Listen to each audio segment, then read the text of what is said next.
Today's show is brought to you in partnership with icetub.com.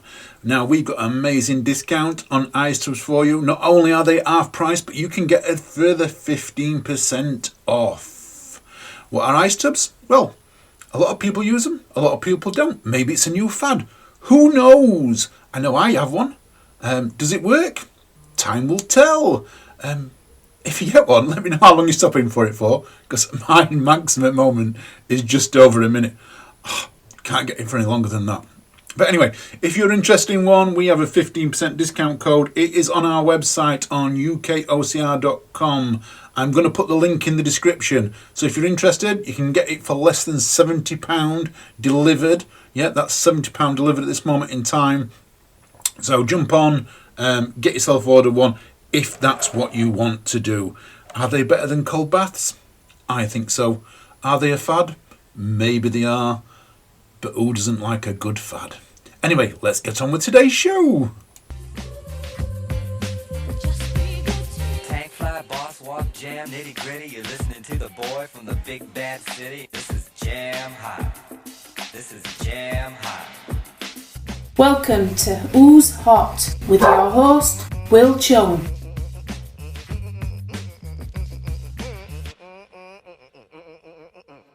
Hello, and thank you for downloading the latest edition of the UKOCR Who's Hot podcast. I'm Wil Chung, and I'm here with my two co-hosts. I've got Chris Shipley and Becky Neal. As always, Chris, how are you doing? How's training going? Yeah, training's going well. It's good to be back on the podcast with a bit of a clearer head than last time. So it's going well. How are you, Becky and Will? All good, thanks. And Becky, welcome back to the UK, and great to see you again. Yes, hi. Thanks for welcoming me back. Good to be here. How's training going? I've been a bit interrupted. Just popped over to Nepal again. But yeah, I'm excited for the spring season of races. I'm ready to get stuck in with some real obstacles soon. Yeah, it's looking fantastic. So we're talking about the 3K national trials for elite and age group. It's going to be hosted by Nuts, and we're here with a special guest, although is he really a special guest when he's the former presenter of Who's Hot? Mark Dixon. Mark, after kind of saying goodbye to you, it's hello again. How are you doing? Yeah, hello, Will. Not too bad, thanks. Hello, Becky. Hello, Chris. Welcome back. All right. Warm. It's like he's not even left the seat and you're back again. Yeah. I've only missed one hungover session, but yeah, I'm sure the rest of the season, it's about to start now, so they come thick and fast. So just pop it in, not stepping on your toes. I'm sure you'll be back every now and again, won't you? Got opinions. He's got to keep an eye on me, hasn't he? Make sure you're not being too nice. Yeah, well, I'm a nice guy, Mark. You know that. Not like you. Oh, cheers. Just one or two opinions, Mark. I think that's what the guys are just politely trying to say. Yeah, I know. Too many opinions and too big a mouth. It's been said before, but he's a Londoner. He's a Londoner. That's what Londoners do. It's great to have you back, Mark, and stay quiet for a little bit because we want to talk about the nuts wars, but we'll come back to you soon. So, as mentioned, we are here to preview the 3K national trials for the British obstacle sports. It's hosted by Nuts, very kindly designed by Mark, and that's why we've got Mark on. But Becky, let's go over to you. Let's just very quickly talk about why we've got the trials, what the qualifications are for age group and also elite, I believe. Yeah, okay. So we have the FISO World Obstacle World Championships for obstacles racing in September in Belgium. And for that, we need to create a British national team for the various different races. So this whole Nuts Challenge national trials is going to be focused only on the 3K race. And originally it was just for the age group races. So for the World Championships, they are 5-year age group categories up to 60 plus. And so we're looking to select a team of 5 people in total for the 3K for each age group. And we're using this event at the Nuts Challenge. It's a 3K distance to match that of the championships.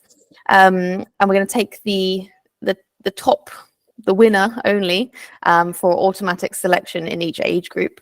Another place is going to come from the 3K race at Tartamore that we already had, and then the final 3 spots will be made up from the selection committee at British Obstacle Sports.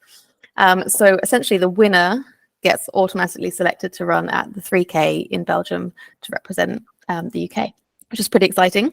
Now, the elite race is also going to be happening at Nuts. It wasn't originally scheduled for that. It was going to be the Spartan Race Elite 3K, but that doesn't exist anymore. That was going to be the Friday just before. So instead, we've got an additional wave at the Nuts Challenge. Thank you for accommodating that. And so we'll be taking the top 3 places from the Nuts Challenge. 1, 2, and 3 will be automatically selected, and the final 2 spots will be selected from the selection committee. Does that make sense? Makes sense to me, I think. I love wild cards because we was having a bit of a debate about kind of who's going to be turning up at Tartamore and this one, but also it's a great way of, if you wasn't able to make it but you've shown your faces at particular races, then you could be selected anyway. Yeah, BOS understands people have injuries and other commitments, especially with that change in the date for the elite race. Nuts Challenge does clash with things like the London Marathon, for example. So it's difficult to adjust people's schedules and training. So yeah, I think it's important that we have that space for the committee to debate performance and history and experience, and take all these things into consideration when representing the country. Brilliant. So, Mark, race director, double world champion. Let's talk about the course, the obstacles. I've seen the videos, some fantastic videos. I've seen some of the rule book, but why don't you tell the listeners just a few highlights of the course? What is to be expected, and what they should be looking out for too? Yeah, well, what went for this course, I wanted to get anything sort of difficult in this country is really tough, because most of the races are geared up for fun runners. So we've got it should have quite a lot. It's got all the technical rigs you'd expect, but it's also got a lot of the box standards, sort of over walls. There's a river run, bits and pieces. So basically, you're going to start off. It's around the field, and then they start with a drag obstacle, and then you're going to be coming in, and it's an old-fashioned commando crawl over a net, Monty, that sort of thing. And then you're going to start hitting some technical. Hopefully, that breaks up the early part of the field, and then you get onto like the Valkyrie, and there's the Nuts low rig, which is going to catch a lot of people out. So what we want there is, don't want any hold up. So if you get there first, there's going to be 3 lanes. So we're going to keep it the same, but it's going to be a decent technical difficulty, because basically you're trying to qualify for a world championship. So there's no point making them easy that anyone can do, because you're just going to turn up at the Worlds or Euros and just be useless, basically. And we want a team to do us proud, not to turn up there just for Instagram. We want a team to go out there and take medals. So it's going to be a tough course. It's going to be achievable. It's going to be doable. Ellen Wells, who's one of the country's greatest ones, she can't do the race, but she's going to come down the week before and do a full speed test course for me. So if there's any problems, if Ellen can get through the course, that's the standard I want, because we're looking for top quality athletes to go out and represent the country. So you'll have enough. There's little run sections in between to get your pump back, to get sorted out. And at the end of the race, these two both tell you, Chris and Becky have both done Europeans before. The end of any short course abroad is a wrist pumper. There is absolutely, it kills you. At the Euros last year, I think there was 4 or 5 obstacles in a row, straight at the very end, which was a killer. So the whole point of it is to break you, get yourself relaxed all the way through, so you can sort of ease your way through it. But the end is where it really matters. So you could be doing great, but when you come up to that end, it can blow your arms out, and you could end up making mistakes. And because it's the band system, you lose a band per obstacle. Any hanging obstacle that you fail, you lose a band. Same as the Euros and the FISO. So if you lose 3, doesn't matter how quick you are, you're out the competition. So there is that risk and reward. So if you're racing really hard, obviously because you want to get that place, when you get to the final few obstacles, which is grip intense, as it was exactly what you should be getting used to, getting your training right, chances are you might make a mistake, you might lose that, and then you've got a penalty loop, which is going to add a bit more time on it. It is a proper penalty loop this time. So I don't know if you've done Nuts before, the one with the tyres, the penalty loop is an obstacle loop. So you go up the tyres, down the cargo net, over the wall and back round again. we've timed it. It can be done in about a minute, but that's hard work as a minute. So if you've got 2 of them to do, because at the end of the day, it should go to the person who does the obstacles, not someone who can run. This is an obstacle race and it's technical. So if you get through this all the way through, you need a bit of everything to get through. And I'm looking at some of the people going. It's good to see that they've, they could have taken easy options and stuff. They've gone for it. They're going to go and come out and have a good race, because it will be tough, and it should be as close as you can get to an international competition. Because I've done pretty much every short course going since I started it, really, and that was my speciality. Because obviously Poland and America now, I've got 2 of them, but it was that grip intense of attacking the obstacles is the one that blows your arms out. And Becky here, top 10 at the Euros. The only British woman to have ever completed European short course. Actually. And to be fair, the only person who really done any good in Italy. She's done fantastic. She got fantastic. It was really good. But again, most people blew out on that short course, as they always do.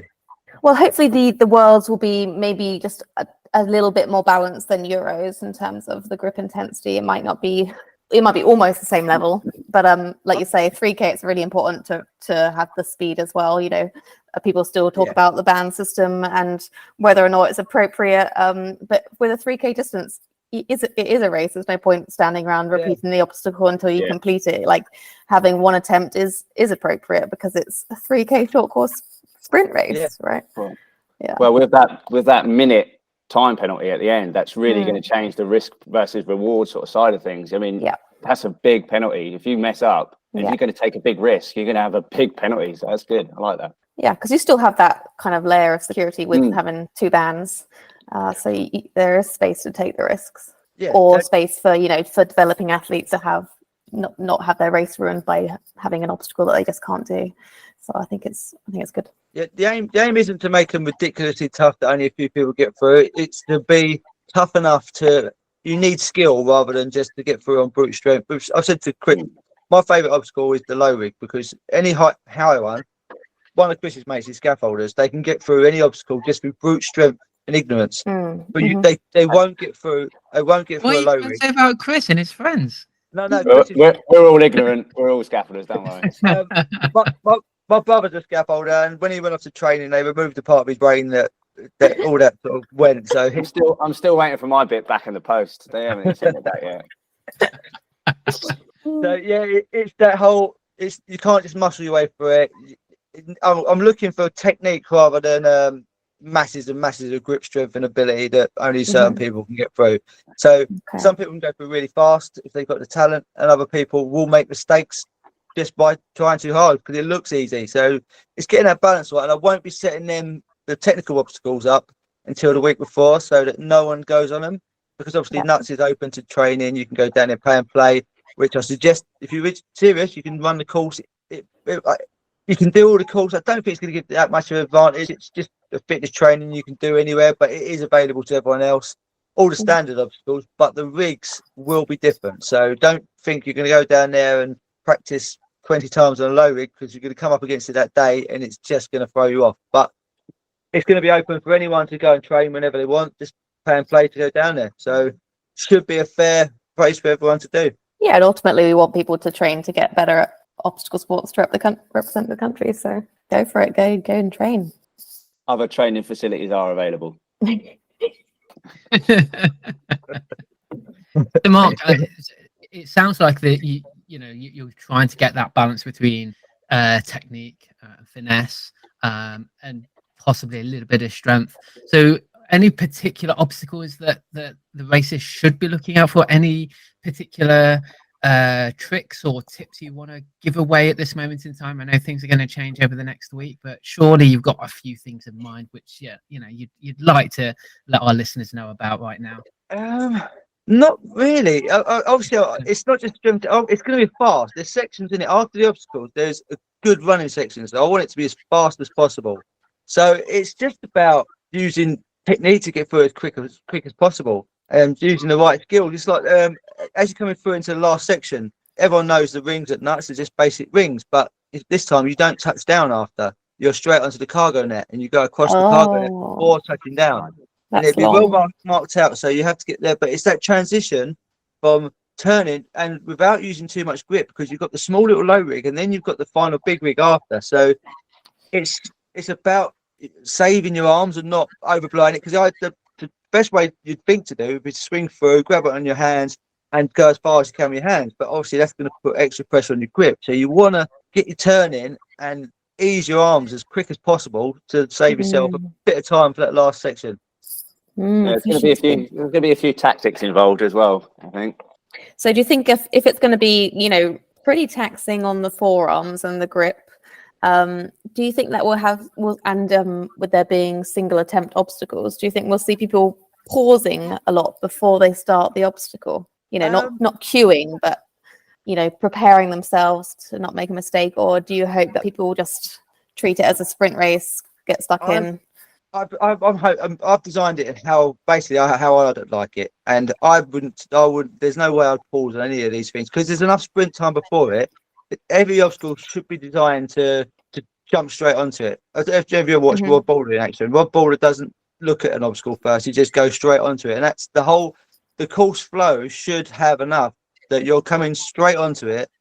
The start of the obstacle is never going to be difficult. Always want it to go into it, and then it gets harder as it goes along once you get into it. So if you're going to pause, you don't want that place, because if you want to do well at the Euros or the World, you have to go hard.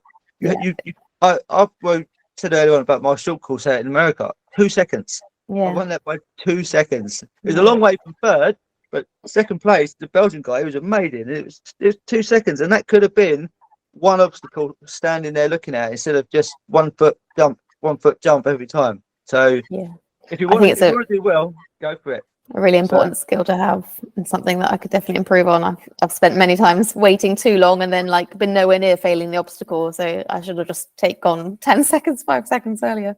So it's something for people to consider. Yeah. So how many people are going off in a wave to start with? That's still being decided. We're looking into that, but James, I think we are looking anything between 5 and 10 with big gaps in between. But obviously same age groups together. Same age groups together, and maybe doubling them up so they're not all in the same sort of pace together, sort of thing, if you know what I mean. Rather than sticking spread out. If you stick 5, 10 guys are exactly the same pace, that's going to be carnage. But if you set up 2 groups, we're still working that one out. Something that's fair. Yeah. Ultimately, what we want to be able to do is every person who races that course should be able to run as hard as they want to run without anyone in their way. That's my biggest frustration in any race. That's in all of Euros, because I was old. Yeah, we had all the youngsters in before me, and they just get in my way. So I don't want anyone in anyone's way. So can you just confirm then, how many are mandatory obstacles where you could try again, like a wall, for example, and how many single attempt obstacles there are where you could lose a band by not completing the first time? All obstacles are mandatory, apart from the hanging obstacles. So anything hanging obstacles, so I'll give you the full list. It is Valkyrie, which is just to ring the bell. The low, this is in order, by the way. And then it's the low rig, which would be starting the platform or behind the line and ring the bell. And then you'll have the piccolo rig, which is Shipley's cat. And beautiful cat. It's really beautiful cat. And then as you're coming round again, you've got the ladder rig. It's just ladders across. At the moment, there's going to be a little twist on it, but it's interesting. Did you not read the video? I said I'm going to put a little twist on it because I can't read. It's a video. Video links expired. I love it. Right, and then you've got the mid rig, which is generally the one that catches a lot of people out because you need core strength. I know Shipley thinks he's tall and says it's because he's tall, but it's not. I hate that rig. Where your abs, Chris? You just got to lift your legs up. You lift your legs up, and that's your core strength. Doesn't matter how tall you are. So once you're through there, then you've got obviously the rings onto the cargo net. That's another hanging one. And then you've got the very short low rig, which is another one that catches a lot of people out because of. Yeah, that's quite a difficult rig. That. It's a hard one just to get your little angles through it. It's a good rig. But and it does catch people out. The big net next to it's gone, so there's nothing in your way now because it was in the way before. So you come out of there and then you can stand, pause, and it's just there's only 2 lanes to finish because obviously we can't get the wheels down; they're bolted on, and so it's just 2 lanes going to be on the right hand side to finish. And obviously, if you're clear, not the wheels, the wheels aren't on at all. What's that? On the right hand side. Yeah, the right hand side. The blue Okay. blue ropes. It's Yeah, going to yeah, start. I'm with you. It's going to be blue ropes, and it'll be some sort of ball. The thin blue ropes like in Italy last year. Yeah, thin blue ropes and ball, and the same sort of Torah stuff. It's a Torah stuff we've got coming. We've got a load of Torah stuff turned up, which Jarvis has been shopping for me again. So we've got What, a lot in of Audi? gear.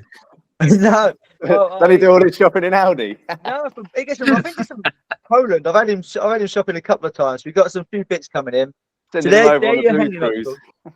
We've also got the wristbands in all of them. So we've got 500 wristbands. We've got plenty of wristbands because obviously you get given free to start with.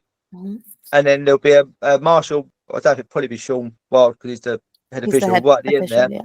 And basically, if you've got 3, you go right straight to the finish line. If you've only got 2, you do 1 lap, and then he'll hand you 1 as you come back, and you come back. It's pretty similar to Tartan the only Warrior. difference is the Euros. The difference was you had a change to drag. This time you're just going up and over an obstacle.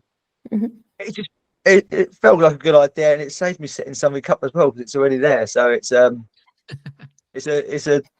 double win. So yeah, they're the ones you can lose a band. There's no way I'd ever have someone lose a band on something like a balance beam or anything like that because that's just they can have. But everything's must complete apart from them one obstacle, them hanging obstacles. So and there'll be strict rules on them beforehand.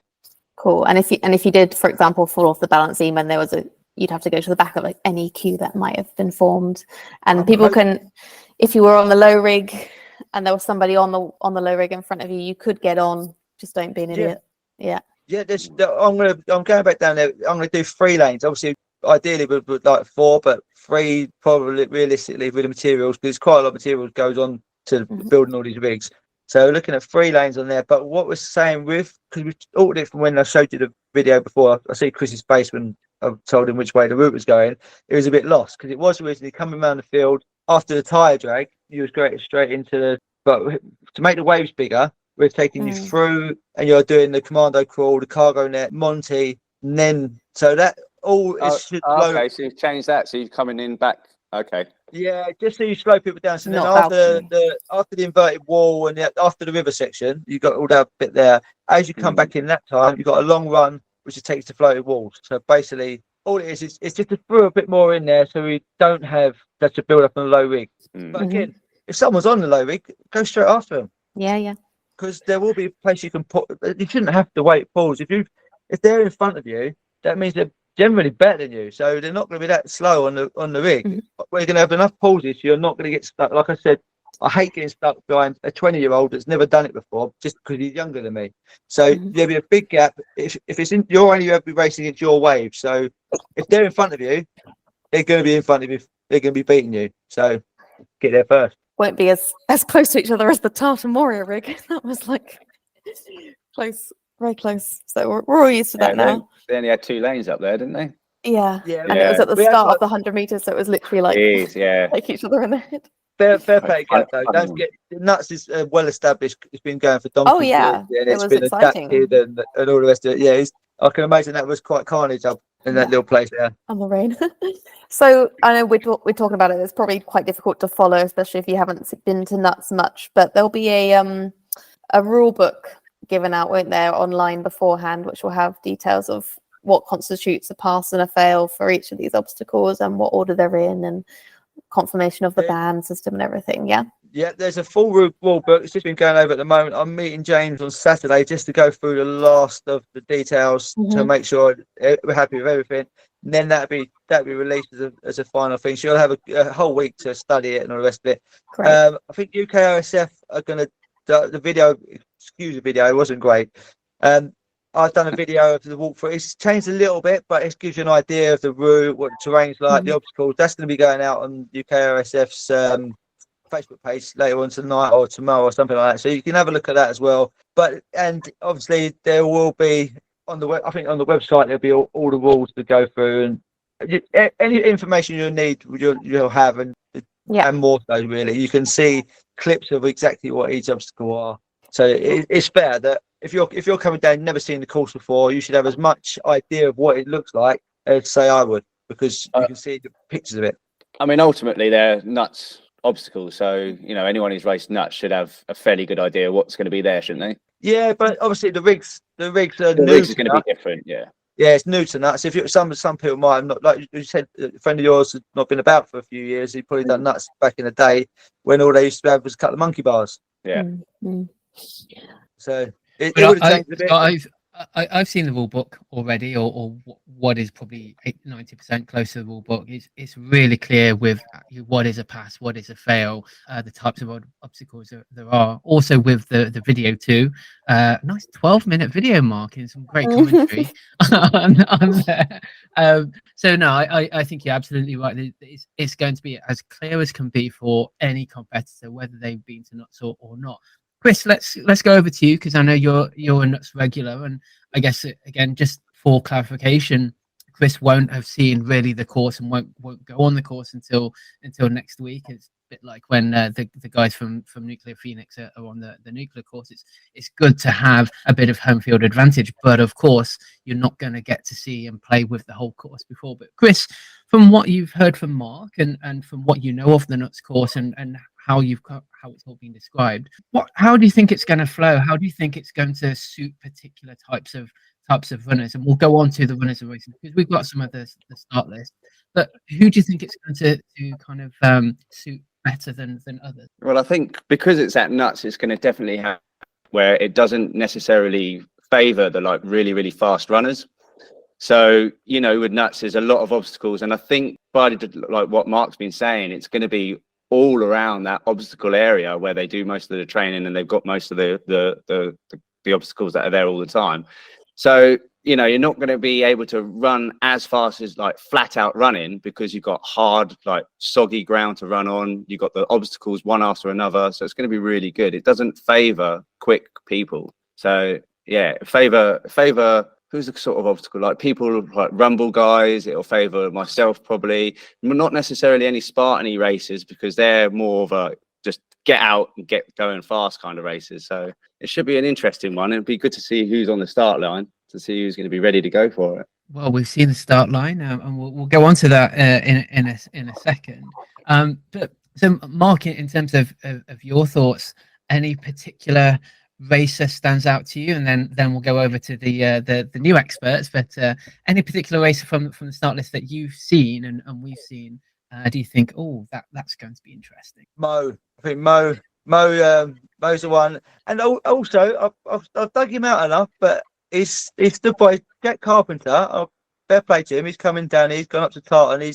He said he's going for the 3Ks this year, and he's put his money's where his mouth is. He's going for it. So I'd like to see him and Mo go at it, to be fair, and obviously the usual suspects that I'll let these guys talk about. But yeah, that's the two for me. Jack for actually stepping up where he said he would, and let's see if he can do what he should be able to do, really, because he's got the talent. He's looking strong. I mean, what we see out of him up at Tartan Warrior, he performed really, really well. And, you know, he is saying he wants to race this kind of race. He's putting himself forward for it. So it's going to be interesting, especially against Mo. Mo knows this course. Mo knows the nuts course. He's a really good nuts racer. You know, he can bounce over like the all the like little jumpy things, all the walls. He's just like a little springboard over them. So he's, you know, it's going to be a real good competition between them two. And I think he wants a bit back after Tartan Warrior as well, doesn't he, Mo? Would he lose by a couple of seconds, 10 seconds? It was close. He was hunting him down towards the end of the race. Yeah. I spoke to him a few days ago, and he wasn't happy about it. So Becky, now's your time to shine. Who do you think is going to be hot at the Nuts trial this year? Well, I think it's pretty exciting to see some of the age group races have a real focus at this event. So the elite category is quite small. We've got Libby Joyce and Tamar Barkley. I think that's going to be a very closely fought race. They've been racing each other a lot recently. I think Tamar has had a lot of experience training at Wild Forest in this kind of distance. And has great grip strength. She's really good on the low rig. So I think I would back Tamar to win sort of overall. But it's going to be close because Libby has great endurance as well. And with the number of obstacles, I think there's 30 obstacles in this race, and that might kind of come into it. And going to be exciting to see them go head to head. The most popular age groups are the 25 to 29 and the 30 to 34.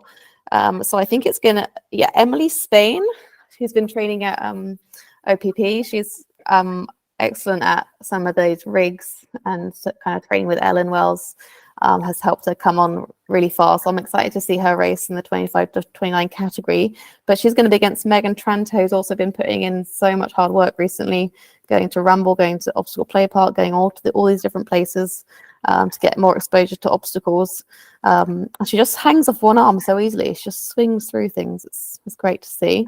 And also in that age group is Shirley Pace, just slightly younger than them is Imi Hales, from second to last woman standing on Ninja Warrior UK last year, Race for Glory on the head-to-head rope climb against Beth Lodge, and who's podiumed at previous British Obstacle Sports races.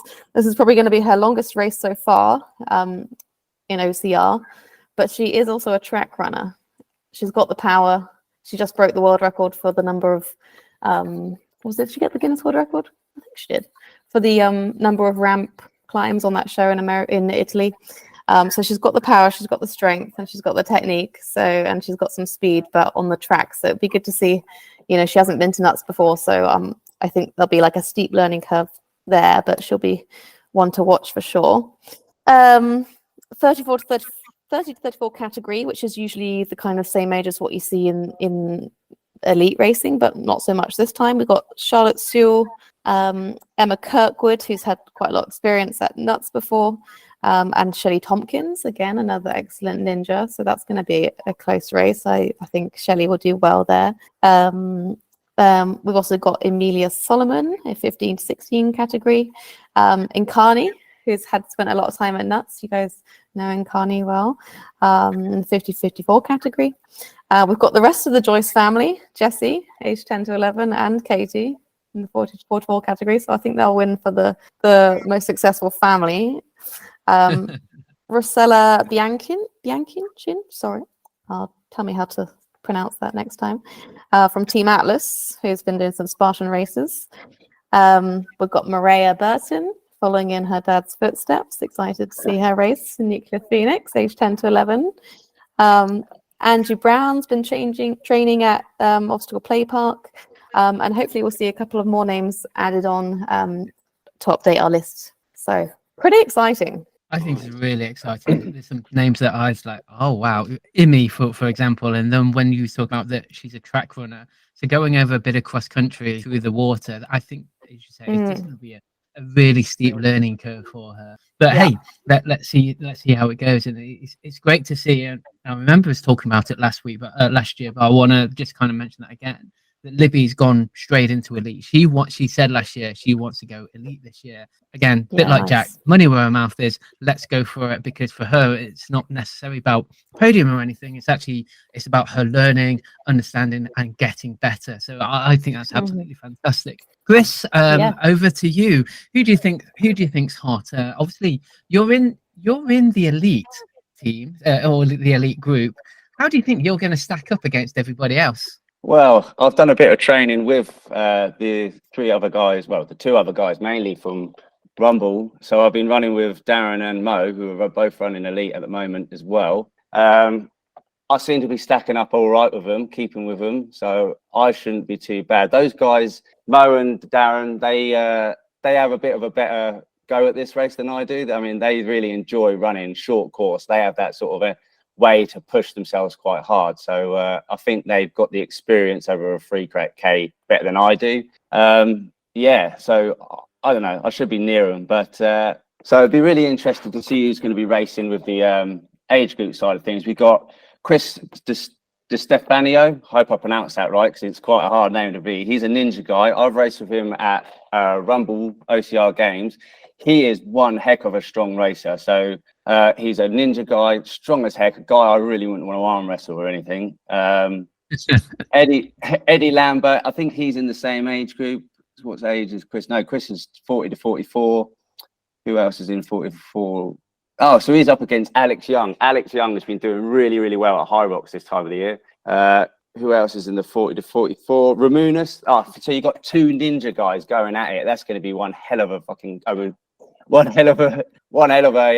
showdown. So two ninja guys in the 40 to 44. You got Samuel Clark early on in the 20 to 24s. So he's got a potential to kick everyone's ass, really. I mean, he's showed himself up at Tartan Warrior being super duper fast. Who else is he up against in the 2023? Let's have a look quickly. Arthur Hales is in the 20 to 24 category as well. Arthur Hales, I don't know too much about Arthur. Does anyone else? No, but he's definitely then one to watch. Definitely. Yeah, definitely. We don't If know who he's he putting is. himself up against those guys, he's always going to be one to watch. You got Harry Jeffries down there. I know he's been training really, really well. So it's going to be really good to see him actually perform something. He's only in the 10 to 11. Is that right? 10 to 11? I thought it was older than that. He's amazing, isn't he? Yeah. I know. I've been speaking to Scotty down the PT bar, and he said he's been really coming along. That's going to be good to see him. We've got a couple of juniors there. So we've got Harry Jeffrey, the male 10 to 11, Hayden Andrews, 14 to 15, and also there's Oliver Addy, 14 to 15. Oliver's well, super strong racer as well. I've seen him race. Yeah, Oliver should be a good one to watch. Yeah. Some of these people that are at the moment in age group, they can change to elite if they want to. So they might change later on. I think Samuel Clark definitely should. He's shown real potential to get up there. They have to email national team at britishobstacle.org and they can change their grading from age group to elite if they want to. Just looking at the 30 to 34 age group, that's going to be a good one. You've got Jason Morlam and you've got Jake Childs. And I also know there's another racer coming down, Zach Harper. He's doing the 30 to 34. Him and Jake have had really good battles against each other up at OCR Worlds. So that should be a good one to watch. And I know there's a few guys coming down in the 30 to 30, 34 to 35. An old school racer just won the general. Sean Bucknell is an old school racer. Used to race back in 2015. That should be a good one to watch. He's had really good success back in the day at the Suffering race. So he'll be one to watch. He's a new show. So there's battles. Yeah, battles going up and down the age groups. It sounds amazing, and with the elites going out with all the different age groups. And again, I think it's absolutely fantastic that you've got the juniors, the 10 to going from 10, going from 10 years old and onwards up to the over 50s. It's going to be a fantastic day of racing for everybody. So Mark, thank you for joining us. Any last words really about the course, about the race? Also, actually, where they can sign up. Do you have those details for people that still got a few days or a week to sign up? Yeah, a couple of things. Most importantly, we need a big call out for marshals or TOs to do on the day. We're a little bit short at the moment, so we're trying to round in as many. So if you're free, you want to come watch the racing, come down, message them, whatever. Just get yourself on the list to come down and help out and support. And even if you can't race or you're injured or anything like that, it's a great way to watch some of the best racing in the country. So desperately need marshals, someone with some technical experience, TOs they call them, British Obstacle Sports. So someone's you're not going to be standing outside, like on a big race where you're there all day in a field. It's going to be all compact, so you can change over. It should be quite a good atmosphere. St George's Day, so we're going to make it a party atmosphere as well. And it's get some marshals down. You can still sign up. It's on Etrox. I think the link you can get to through the Nuts Challenge or British Obstacle Sports. Like I said, you can change over to elite if you want to go elite, because at the moment you're an age group. Think, I fancy stepping up and giving Chris a run for his money, or Darren or anyone else up there. So you can change it. But yeah, get yourself signed up, because I'm on the selection committee, because obviously I'm out now. I'm on a selection committee, so it doesn't just matter if you might not win today, but if you put in a good performance, this realistically is going to be the only hard test of obstacle racing in the UK this year. So if you put a good performance in here and you don't win, but when it comes to selection, we can still look back at that and say, they put in a really good race there. They really had a go at it. That's someone that could possibly have a better day at Euros or World competition and get yourself selected on one of the wildcard entries. It's not over if you don't make it on the first go. Don't look at it and think, I can't beat this guy, I can't beat that guy. It's about getting your name out there, getting recognised as a decent racer. You want to show face, don't you? You want to show face at these races, just to so you're out there. Yeah, exactly that. You don't want, if you don't turn up at this one. Some people have got different things like London Marathon. I know Dash's London Marathon. It'd definitely be an elite racer otherwise in this one. But I don't know, there'd be quite a few others that would be racing London Marathon. Becky, you marathon as well? Yeah, I have a London Marathon entry. Yeah, exactly. But I think your place is pretty much guaranteed with a top 10 in the short courses anyway, so you're all right. The thing is as well, Mark, yeah. I know people are a lot of people are looking to do the 15K, but this will get your face out there so that when you do the 15K, you're also another selection thought into the guys picking. Your face is going to be out there. I mean, 100%. I don't want to race 3K, but I'm doing the 3K to one, race against the 3K athletes that are really, really good, and to get myself out there with them, and so people can see that I'm out there, I'm serious about racing these races, and I think that's what people should be doing. At the end of the day, if you can do a decent 3K course and you put in a good performance and you can run a decent 10K time, you're just as good for 15K race, because it doesn't really make. If you can do a short course, you can do a long course as long as you can run. That is basically it. The thing that I find interesting often is people who tend to think that they're better at running compared to obstacles towards the longer events. But actually, there's more obstacles. And when you've only got a limited number of bands, it doesn't make you more likely to succeed in them. So I think some of the shorter races, or even some of the longer races, should also consider doing a short race to hopefully, be successful. Yeah, and it's going to be really competitive at Challenge Cup. So, if you want to represent the UK, then you might want to just go for any event, not just not making the longer race team. Exactly, and it's that if you can do a short course, you have to do the obstacles more efficiently. So if you're more efficient over a long race with 50 obstacles, you're saving 10 seconds per obstacle. You're going to save all that time on a long course. So the better you are at short course racing, the better you become at long course racing. The two just go hand in hand. So yeah, it's definitely going to be one I'm going to be looking at for my selection. Whoever does well in this course, because I know how tough it's going to be. It's a cheaper race. Yeah, it's a bargain. What was it? 35 quid? Yeah. Less than a Nando's. And I can guarantee you there will be no space hoppers. Right, Mark, we'll end it there. Thank you very much. So yeah, if you still want to sign up, you got about, from the recording going out, you got a few days to sign up, but you can go on the British Obstacle Sports Facebook page or the Nuts Challenge Facebook page to find the Rock link to go sign up. Not £35. That early bird is gone, Chris. It's £40. Still a bloody bargain though. Yeah, it is a bargain. 40 quid. And you could represent the UK at the World Championships. And you can see where you're at this time of year. I mean, you don't have to be at your top fitness at the moment. So 3K is good to just get a little whip round. Mm-hmm. It's a bit of a hop, skip, and a jump for you, Chris. 3K. What's that? It's like a few minutes for you rather than going around the whole of the UK. I absolutely hate 3K. It's a horrible race. I don't like. Everyone who races 3K can get out and run really hard, really fast. I hate that. I like to ease myself into things. You're doing so well at persuading people to sign up. Oh yeah, but it'll be really, really fun. I love the short course. The 3K, the short course is my favourite event. Yeah. It's that how hard can you push yourself. So yeah. So Mark's race director, and you can come and beat Chris, especially in the first 1K when he's still warming up. Yeah. And I won't be there. So Mark, race director of Nuts Challenge, thank you very much, or this particular Nuts Challenge. Thank you very much for joining us. You can find Mark on Instagram, Mark_Dixon_OCR.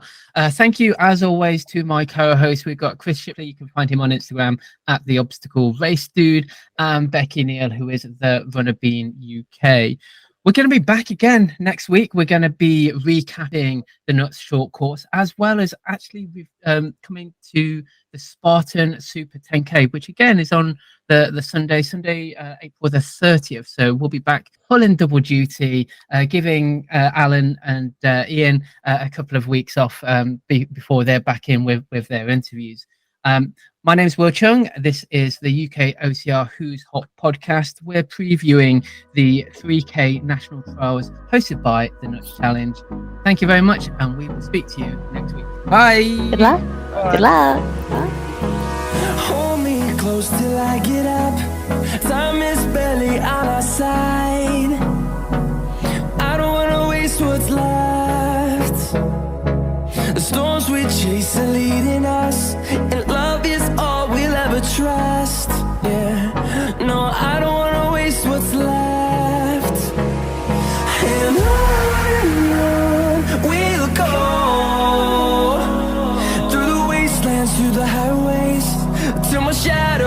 sun rays, and on we'll go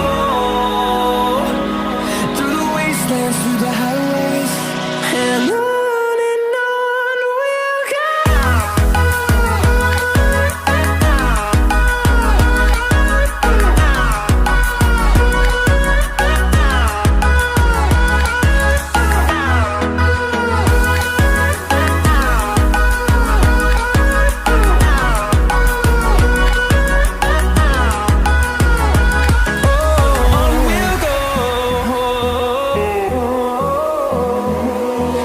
Finding life along the way, melodies we haven't played. No, I don't want no rest. Echoing around these walls, fighting to create a song. I don't wanna miss a beat. And on we'll go through the wastelands, through the highways, till my shadow turns to sun rays, and on we'll go through the wastelands, through the highways, and on we'll go.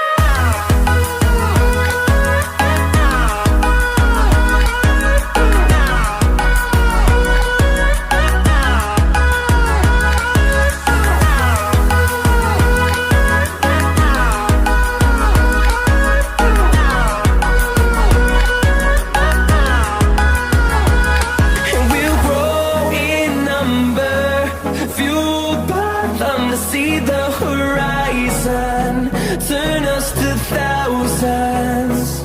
And we'll grow